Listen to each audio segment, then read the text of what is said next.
Indus growth present ചെയ്യുന്ന MSME and business ഗ്രോത്തിന് വേണ്ടിയിട്ടുള്ള സ്വാഗതം പറയാനായിട്ട് ചന്ദ്രനെ പറഞ്ഞു.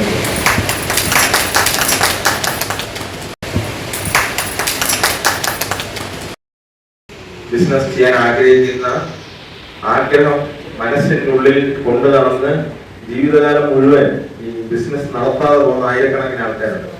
അങ്ങനെയുള്ള അവരുടെ ആഗ്രഹം സഫലമാവാത്ത ആയിരക്കണക്കിന് ആൾക്കാരെ അവരുടെ സ്വപ്നം സാഫല്യമാക്കാൻ വേണ്ടി നമ്മൾ പ്രവർത്തിക്കുന്നതായി. ഇൻഡസ് ഗ്രോ എന്ന് പറയുമ്പോൾ നമ്മൾ പല വലിയ പ്രവർത്തന മേഖലകളിലുള്ള സംഘടനകളുടെ ഭാഗമായി ജോലി ചെയ്തിട്ടുണ്ടാവാം, അല്ലെങ്കിൽ അതിന്റെ ചില പ്രവർത്തനത്തിന്റെ ഭാഗമായിട്ടുണ്ടാവാം, അങ്ങനെയൊക്കെ ഉണ്ടായിരിക്കും. പക്ഷെ ഇൻഡസ് ഗ്രോ എന്ന് പറയുന്നത് കേരളത്തിനടുത്ത് വളർന്നു വരാൻ പോകുന്ന ഒരു വലിയൊരു പ്രസ്ഥാനത്തിന്റെ ചെറിയ ബീജ രൂപത്തിൽ നമ്മളെല്ലാം ഒത്തുകൂടി എന്നുള്ളതാണ് പ്രധാനം. ബിസിനസ് ചെയ്യുന്ന ഓരോ വ്യക്തികളെയും ഓരോ സ്ഥാപനങ്ങളെയും മുന്നോട്ട് കൊണ്ടുപോകാനുള്ള ഒരു ഭഗീരഥ പ്രയത്നമാണ് ഇൻഡസ് ഗ്രോയുടെ പ്രവർത്തനം. അത് ചെറുപ്പക്കാരായ വിദ്യാർത്ഥികൾക്കും ബിസിനസ് ചെയ്തുകൊണ്ടിരിക്കുന്ന ആൾക്കാർക്കും ഒരു പ്രചോദനമാകുന്ന രീതിയിൽ അവർ എന്തെങ്കിലും ആ ബിസിനസ്സിൽ തെറ്റുകൾ ചെയ്യുന്നുണ്ടെങ്കിൽ അത് തിരുത്താൻ കഴിയുന്ന രീതിയിൽ അവർക്ക് വേണ്ട മാർഗനിർദ്ദേശം നൽകുന്ന ഒരു അസോസിയേഷനാണ്. അത് കൊച്ചിയിൽ വളരെ ഗംഭീരമായി ധാരാളം ആൾക്കാർക്ക് ആ ട്രെയിനിങ് കൊടുത്ത് ഒരു റിസൾട്ട് ഉണ്ടാക്കാൻ സാധിച്ചെന്ന് ആ ഒരു തരത്തിലുള്ള ഡിസ്കഷൻ വന്നപ്പോൾ അതെന്തുകൊണ്ട് കൊല്ലത്ത് നമുക്ക് സാധിച്ചുകൂടാ? കൊല്ലത്ത് നമുക്ക് വേണ്ടപ്പെട്ട ധാരാളം കുട്ടികൾ, അപ്പം സ്വാഭാവികമായി ഞാനൊരു എഡ്യൂക്കേഷൻ കൺസൾട്ടന്റ് അല്ലെങ്കിൽ എഡ്യൂക്കേഷൻ ഫീൽഡിൽ നിൽക്കുന്നത് കൊണ്ട് എന്റെ മനസ്സിൽ വന്നത് ഈ ബിസിനസ് പ്രൊമോഷൻസിന് വേണ്ടി ഒരു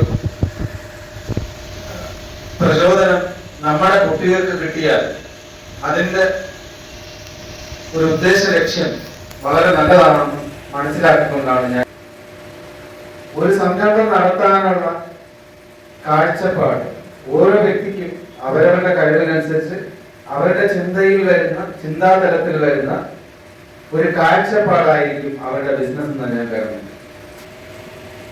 എനിക്ക് KSRTC കണ്ടക്ടറായിട്ട് അപ്പോയിന്റ്മെന്റ് ഓർഡർ എന്റെ വീട്ടിൽ വന്നപ്പോൾ എന്റെ അച്ഛനും അമ്മയും അത് ഇതുവരെ കണ്ടിട്ട് ഞാനത് അടിച്ചു. കാരണം എനിക്ക് ജോലിക്ക് പോകാൻ താല്പര്യം. അത് എന്റെ കൺസെപ്റ്റ് അങ്ങനെയാണ്. എല്ലാവരുടെയും കൺസെപ്റ്റ് അങ്ങനെ ആണെന്നില്ല. ഞാൻ ചിന്തിച്ചത് ഞാനൊരു കണ്ടക്ടറായി പോയാൽ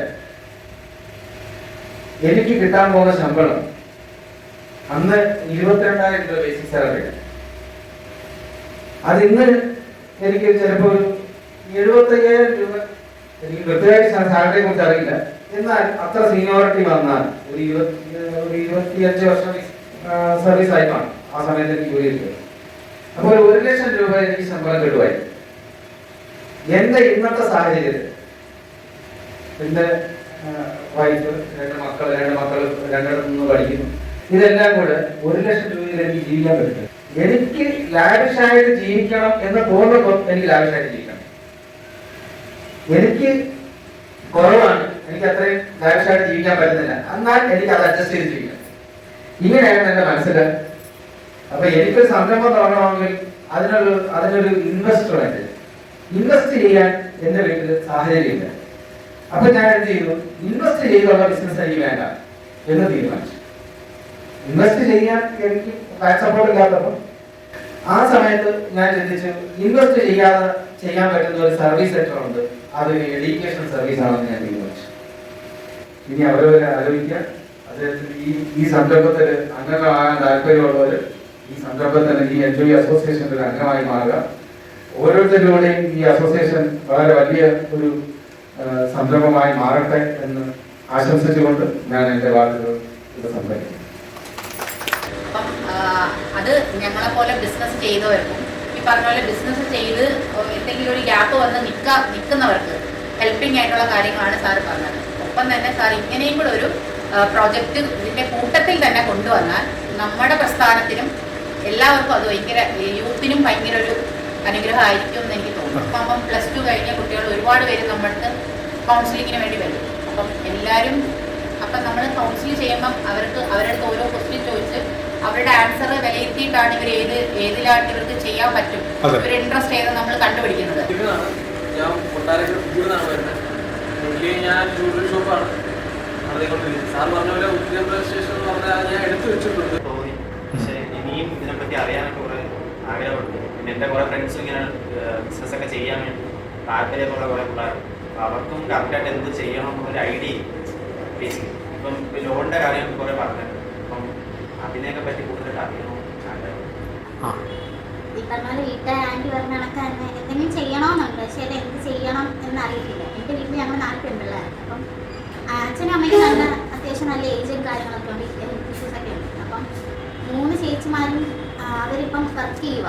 അപ്പം 3 ചേച്ചിമാർ അവരെ ഒന്നും അറിയിക്കാതെ നമ്മൾ എന്നായാലും ഒരു ബുദ്ധിമുട്ട് അറിയിക്കാതെ അവർ നോക്കുന്നതൊക്കെ. അപ്പം 3 പേര് അവരെ ഡിപ്പെൻഡ് ചെയ്തിട്ടാണ് ജീവിച്ചത് കല്യാണം കഴിക്കുന്നത് വരെ. അപ്പം എനിക്ക് എൻ്റെ കാര്യങ്ങൾ ചിലതെങ്കിലും എനിക്ക് തനിയെ ചെയ്യണം, അല്ലെങ്കിൽ അവരെ കുറച്ച് കടങ്ങളും കാര്യങ്ങളൊക്കെ ഉണ്ട്. അപ്പം അവരെ ഒന്ന് ഹെൽപ്പ് ചെയ്യണം. എൻ്റെ പേര് ഫാത്തിമാനാണ്.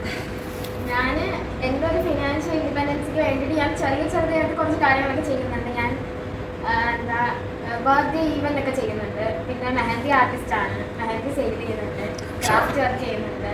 ഇത്രയും കാര്യങ്ങൾ ചെറിയൊരു ബിസിനസ് ആയിട്ട് ചെയ്യുന്നുണ്ട്. കുറച്ചുകൂടെ അങ്ങനെ എടുക്കാൻ എനിക്കൊരു ഐഡിയ ഉണ്ട്, പക്ഷെ അത് എവിടെ റീച്ച് ഔട്ട് ചെയ്യണം, എങ്ങനെ എടുക്കണം, എവിടെ നിന്ന് ഹോൾസെയിലായിട്ട് പർച്ചേസ് ചെയ്യണം, അങ്ങനെ ഒരു ഐഡിയ ഇല്ല. പക്ഷെ എനിക്ക് അതെങ്ങനെ ഡിസൈൻ ചെയ്യണം, അവരെ കൊണ്ട് അതെങ്ങനെ ചെയ്യിക്കണം, അതെങ്ങനെ മാർക്കറ്റ് ചെയ്യണം, അത് എവിടെ റീച്ച് ആക്കണം എന്നൊക്കെ ഒരു ഐഡിയ ഉണ്ട്.